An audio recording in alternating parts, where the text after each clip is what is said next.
What's going on, all you Minties? Uncanny Omar here from Near Mint Condition, and join me today for an advanced look at the Silent Voice Complete Collector's Edition Volume 1 from Kodansha, so stay tuned.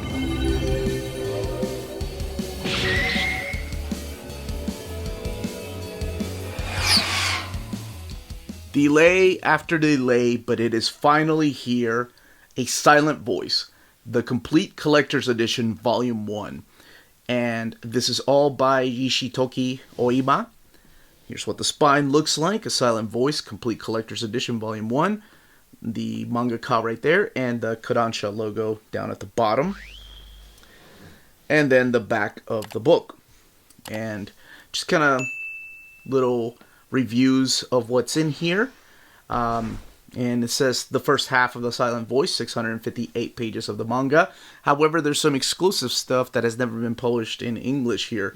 The book retails for $44.99. Let's take a closer look at this really quick before we open it up.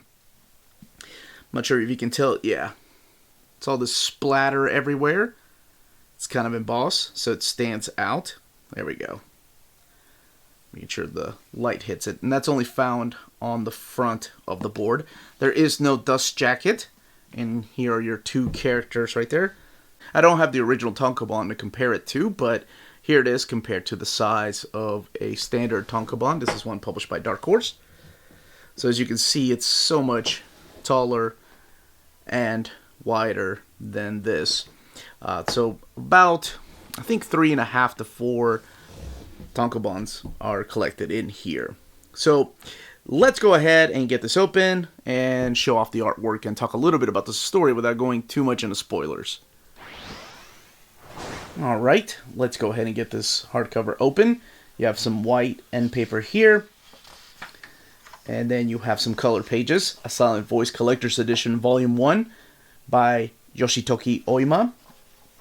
And then you have some more color pages. Here's your table of contents, telling you where you're going to find each of the chapters, what page.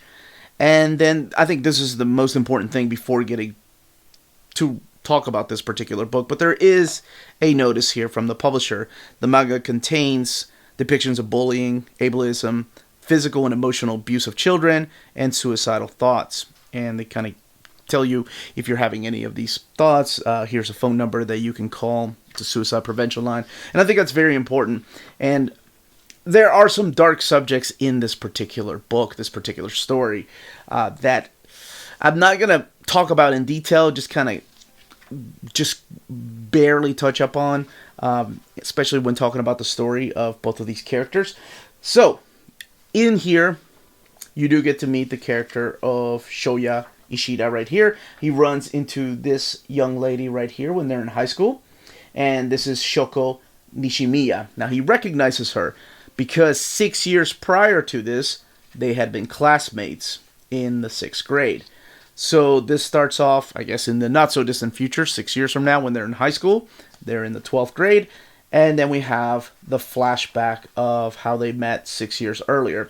Here we get to see the character of Shoya, just what kind of kid he is. He hangs around with these two kids. He's a daredevil. He wants to just jump off bridges and not really pay attention to the rules. He lives with his mom and his sister. His mom also has a little salon here at the bottom of their apartment complex. So you get to see what kind of kid he is. And he's kind of a punk-ass kid.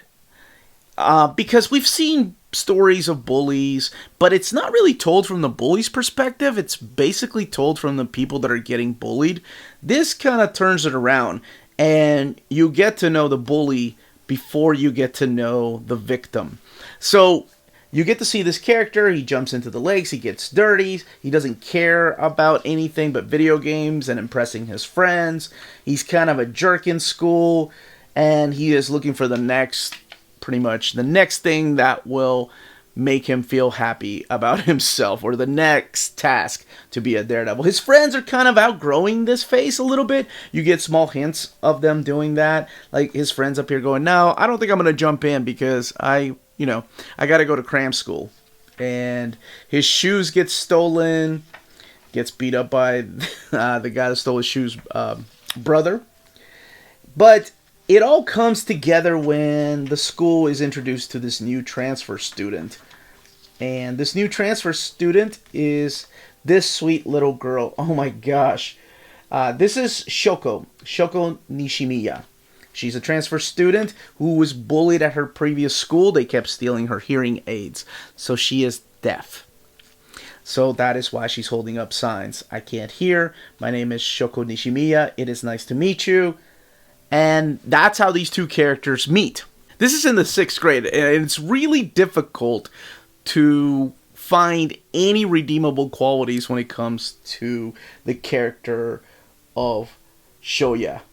Because I was in the 6th grade at one time, and I think most kids that are that age, you get picked on. Because no matter what, kids are going to find something to pick on you about. But eventually they grow out of that. Some of them don't. Some of them do it all the way through high school. But it feels like, man, he is just after her for absolutely no reason. And his friends at first, they kind of egg him on. They laugh at the jokes, him yelling at her when she can't hear, him making fun of mocking her, the way that she talks and tries to communicate with the rest of the kids. When she's in choir, he makes fun of the fact that she's in choir and how she should quit choir. He writes all these mean messages on the board. And she just takes it. Oh my gosh, this is so heartbreaking. She just takes every bit of this. Like, it's happened to her so often. And she keeps apologizing for being the way that she is. She is apologizing to the bully for being deaf and not being able to be as fast as everybody else in the class. That is so damn heartbreaking. And like I said, you barely get to see that because most of the time you're focused on the actual bully. Shoya is just ruthless, man.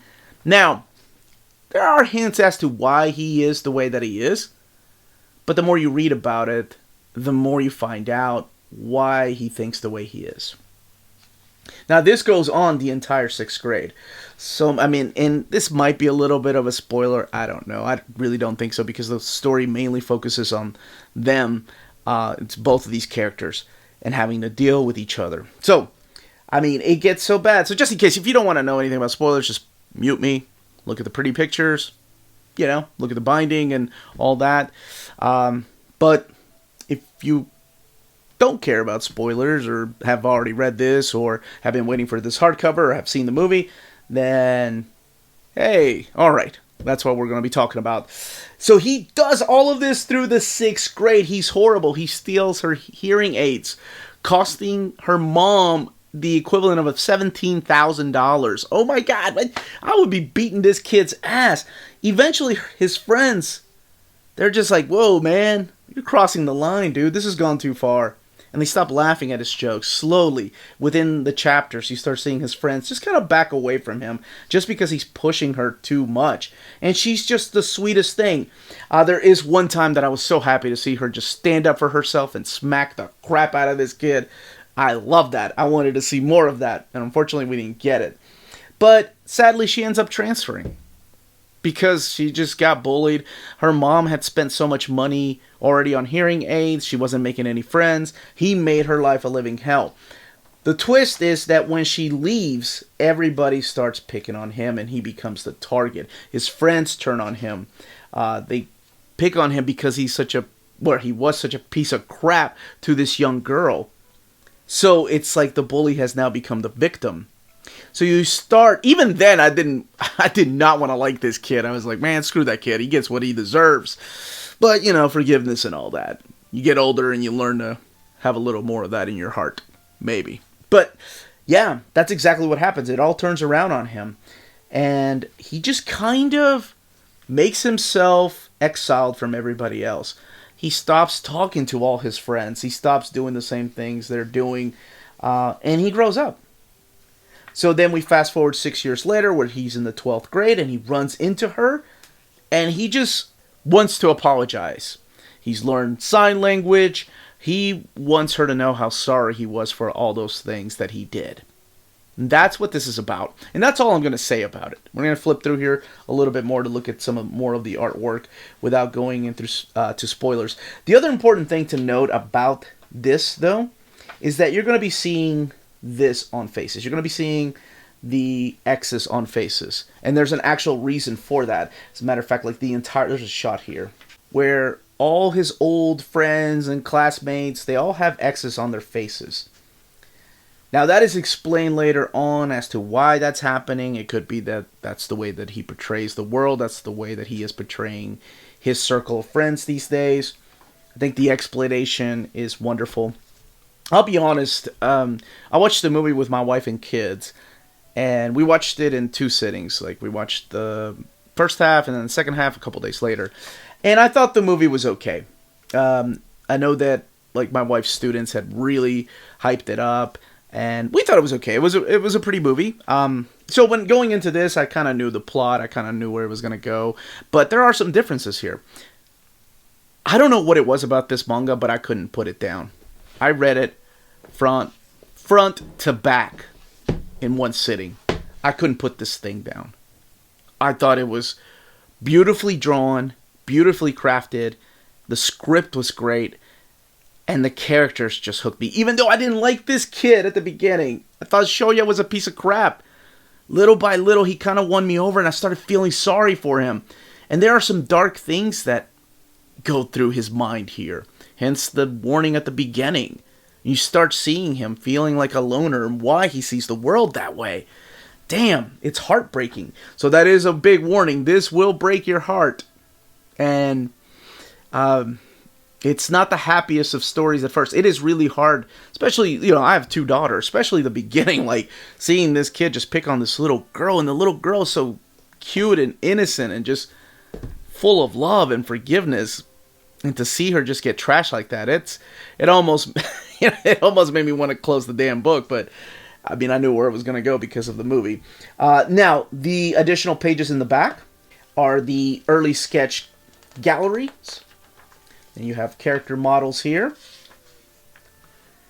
And this is the Tokayaki, the food festival. You have some more color pages back here. And then you have the one-shot that later became a silent voice, what you're reading here. This is, I guess this is the 8th annual Shonen Magazine Newcomer Award winner in 2008. So this was later adapted into what you are reading here. This is just a short story. It's a little bit different, and you can see the changes that were made, and I'm glad the changes were made. Here's a Q&A. And the dinner table here. Ishida's dinner table. And the Q&A with more of Shoya's answers. Silent voice, long interview with the mangaka Yoshitoki Oima. And the book has 744 pages, retailing for $44.99. Let's talk about the binding. So it is sewn binding, and here's what the eye looks like. That is perfection. Spine is flat, and like I mentioned, the pages are this crisp, glossy paper. However, it is a little thin, so you will see some art bleeding through from the opposite page. This happens, like especially I think on Battle Angel Alita's when I noticed it too. But that, as they say, is that. If you're interested in purchasing this book, don't forget to check out our sponsor, cheapgraphicnovels.com, your online home for graphic novels and collected editions up to 50% off cover price. They have excellent shipping and prompt and helpful service. Check out their bargain deals for up to 90% off cover price. And don't forget that CGN also takes pre-orders. That way you don't miss out on the hottest releases. And they are currently running a special promotion for you Minties. If you're a first-time customer, after receiving your order confirmation email, reply back to that email and let them know Near Mint Condition sent you their way. They will then apply a free shipping promotional credit to your next order in the US. Cheap Graphic Novels, your source for the hottest books with the kind of deep discount, quality shipping, and customer service that will keep you coming back for more. And that was the content, the page count, and build of this collector's edition. Let me know in the comments down below if you are picking this up, if you have the box set, if you have the original tankobon, if you've watched the movie, if you've read the story, what you think about it. If you have any questions, leave your questions down below. Don't forget to smash that like button, subscribe, and ring that bell for notifications to let you know when our videos are going live. We are on Patreon and Spreadshop. Amazing ways to support the channel if you can do so. More importantly, everyone stay healthy and safe out there. Much love.